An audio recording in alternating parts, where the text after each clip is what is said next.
बिहार और नेपाल की सीमा पर उत्तर प्रदेश में शानदार खेती जिसमें नहीं पड़ता है डाई यूरिया पोटास और अन्य रासायनिक खादें। ये आप केला देख रहे हैं और दूर तक केले का फैलाव है। इसमें कोई खाद रासायनिक खाद नहीं है। अगर कोई है तो जीवामृत है और कोई है तो गोबर की खाद है और ऐसे ही।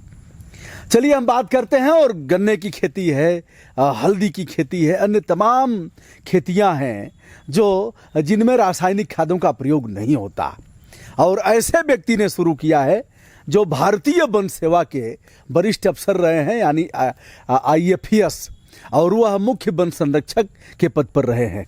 हम मिलवाते हैं। डॉक्टर साहब नमस्कार। नमस्ते। शुभ नाम क्या लिखते हैं आप? मैं दिलीप सिंह हूँ, लेकिन मैंने PhD भी कर लिया है आपने? डॉक्टर दिलीप सिंह जी। और मैं महाराष्ट्र कैडर में इंडियन फॉरेस्ट सर्विस 84 बैच में था जी। लेकिन वहाँ पे मैं प्रधान मुख्य वन संरक्षक बनने के बाद जी। 1 साल पहले अपने रिटायरमेंट से आके, अब मेरे पिताजी ही खेती करते थे तो जिनकी उम्र हो गई थी अच्छी खासी है, मतलब वो जब मैं आया तब वो 85 के थे, 84-85 के थे जी। और अब मैं उन्हीं के साथ खेती कर रहा हूँ और बस मज़ा आ रहा है। आइए बात करते हुए चलते हैं। और खेती पिताजी के साथ कर रहे हैं, पिताजी से भी हम मिलवाएंगे। पिताजी वयोवृद्ध हैं और दादाजी मेंबर ऑफ पार्लियामेंट थे, सांसद थे। एक ऐसे परिवार के सदस्य के साथ हैं जिन्होंने देश में एक मानक स्थापित किया है और लोगों को बताया है कि ऐसी खेतियां की जा सकती हैं और ऐसी खेतियों को रोजगार से जोड़ा जा सकता है। सर, यह जो केले की खेती है, यह केला किस प्रजाति का है? ये G9 वैरायटी का टीसू से ये तैयार किया हुआ नर्सरी से लगाया गया है केला जी। लेकिन इसकी खासियत ये है कि इसमें हमने कोई केमिकल फर्टिलाइज़र नहीं डाला है जी। मतलब कोई यूरिया DAP पोटास नहीं डाला है जी। और सिर्फ जीवामृत और गोबर की खादी पड़ी है इसमें। और लेकिन पेस्टिसाइड के रूप में मैंने थोड़ा सा इस साल अभी इस्तेमाल कर लिया है लेकिन अभी मैं गोमूत्र से पेस्टिसाइड भी बनाने जा रहा हूँ तो अब वो भी ख़त्म कर दूंगा। मतलब अब मेरा आगे का जो भी क्रॉप होगा पूरी तरह से वो नेचुरल होगा। जीवामृत एक ऐसा शब्द आया है, लोगों के जहन में होगा ही। जीवामृत क्या होता है? जीवामृत हम उसे भी दिखाएंगे। और उसके पहले हम बात करते हुए केले का फूल दिख गया हमें। सर थोड़ा सा ठिठकते हैं इसके पास। यह है फूल केले का। इसका भी कोई प्रयोग होता है? अभी इस इलाके में तो नहीं हो रहा है जी। अभी हम ज़्यादा से ज़्यादा अपने जानवरों को जी, अपनी गायों को थोड़ा 5-6 फूल उनके चारे में काट के खिलाते हैं। खा जाती हैं? हाँ, खाती हैं। अच्छा। बहुत अच्छा है, न्यूट्रिशस भी है। अच्छा। लेकिन मनुष्यों के खाने के लिए भी उपयुक्त है। आसाम में इसका बहुत अच्छी सब्जी बनती है तो धीरे धीरे हम लोग भी इसको यहाँ प्रयोग में लाएंगे। एक और प्रयोग होता है सर, रात को प्रयोग इसका होता है। कुछ है अनुभव आपको? नहीं, मुझे नहीं अनुभव है। अच्छा, अनुभव नहीं है तो इसको तंत्र विद्या में भी लोग प्रयोग करते हैं रात को और खोजते हैं कि कहाँ केले का फूल मिल जाएगा। तो इसको पता नहीं काटते हैं भूत और पिशाच निकट नहीं आवे, केला का जब फूल चढ़ावे कुछ तो सर यहाँ कुछ हो सकता है इस इलाके में तंत्र मंत्र के कारण लोग खाते ना हो। हम दोस्तों हैं भगवान बुद्ध के परिनिर्वाण स्थल पर, यानी वह जनपद है कुशीनगर। तो कुशीनगर सर, यह गांव क्या है? गांव का नाम क्या है? इस गांव का नाम है बोधी छपरा जी। बोधी या बोधी? बोधी बुद्ध का बोधी जो है बोधी जी, मतलब बोध से बोधी है तो बोधी छपरा इस गांव का नाम है जी। विकास खंड खड्डा है। खड्डा और हाँ, और तहसील भी खड्डा है। थाना हनुमानगंज है जी। और जिला जो है कुशीनगर। कुछ लोग बांध रहे हैं, बांधने से भी प्राय जैसे इधर एक रस्सी देख रहा हूँ, यह रस्सी उसमें बांधी गई है। तो क्या बैलेंस बनाया गया है? हाँ, बैलेंस बनाया गया क्योंकि वजन बढ़ जाता है जब ये तैयार होता है फल इसका। तो जैसे जैसे वजन बढ़ता जाता है एक तरफ झुकता जाता है। अगर नहीं बांधा तो गिरने का डर रहता है। अगर तेज हवा चली तो गिर जाता है, तो इसलिए इसको बांध के इसको संभाला जाता है। हम सर का नंबर भी बताएंगे, उसके पहले आप इसे देखें। सर, एक केले में अच्छा कहते हैं लोग कि केला बिच्छू बास और अपने जन्म से अपने नाश, यानी केला और बिच्छू बांस, तीनों हैं। जब उसका पैदा होता है तो यह खत्म हो जाएगा। इसका क्या है, कुछ अनुभव? नहीं, इसका नहीं मालूम पहली बार। मतलब एक है या इसके बाद फिर फल या नहीं देगा? हाँ नहीं, इसके बाद तो खत्म हो जाएगा, लेकिन दूसरा हमने प्लांट छोड़ दिया है। देखिए अब ये आएगा, ये इसका रेटून होगा। अच्छा, हाँ, इससे तैयार होगा पौधा।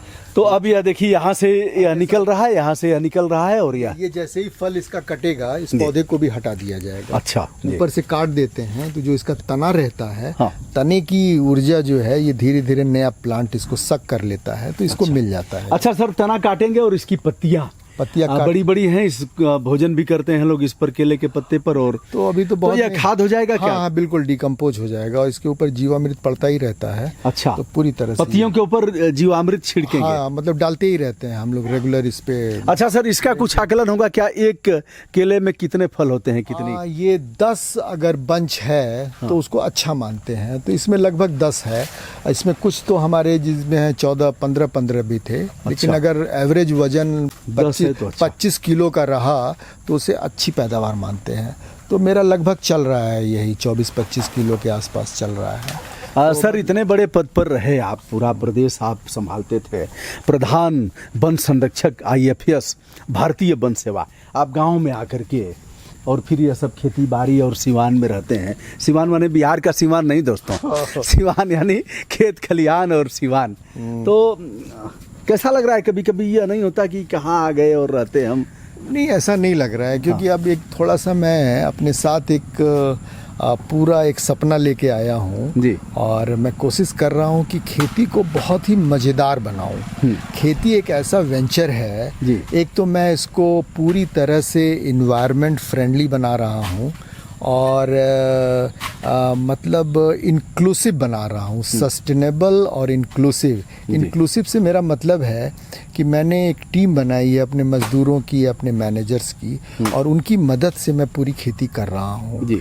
और मैंने मतलब जो मुझे फाइनली जो मज़दूरों को अपनी मज़दूरी देनी है वो भी मैं प्रोडक्शन से जोड़ा हूँ। मतलब प्रोडक्शन का 25% उनके हिस्से में मुझे दे देना है। अच्छा। तो जो मज़दूरी मैं दे रहा हूँ वो तो देता ही रहता हूँ, लेकिन जब मैं साल के एंड में हिसाब करूँगा कि 25% प्रोडक्शन का अगर मैं कम दिया रहूँगा तो जो भी डिफरेंस रहेगा वो उनको एज ए हम डिफरेंशियल उनको रेम्यूनरेशन उनको दे देंगे। मतलब इससे एक चीज़ ये होगा कि वो अपने को मजदूर न समझें, इसमें भागीदारी भी उनकी हिस्सेदार समझें, और स्व की भावना प्रस्फुटित हो कि हमारा है। और अभी मतलब मैं 3 साल से कर रहा हूँ, तो धीरे धीरे ईयर बाय ईयर ये भावना बढ़ती जा रही है, और मुझे उम्मीद है कि 5 साल में एकदम जैसे कहते हैं कि स्ट्रांग टीम वैसी हमारी बन जाएगी, और लगभग बन रही है। दोस्तों, अभी हम दिखाएंगे सर के साथ केले की खेती, हल्दी की खेती, और भी कैसे मोटे अनाज की खेती कैसे होती है, इसको भी हम दिखाएंगे। उसके पहले आप को लग रहा होगा कि हमारी भी बात होती है और हम भी जानते हैं कि कैसे खेती की जा सकती है ऐसे मामलों में। सर, कोई नंबर बताना चाहेंगे? मेरा मोबाइल नंबर है 9637579869, जो आप आराम से कर सकते हैं। लेकिन प्रेफरेबली अगर मुझे 10 बजे से लेके 1 बजे के बीच में दिन में किया, और आफ्टरनून में 4 बजे से 7 बजे के बीच में किया तो बेहतर रहेगा। जी।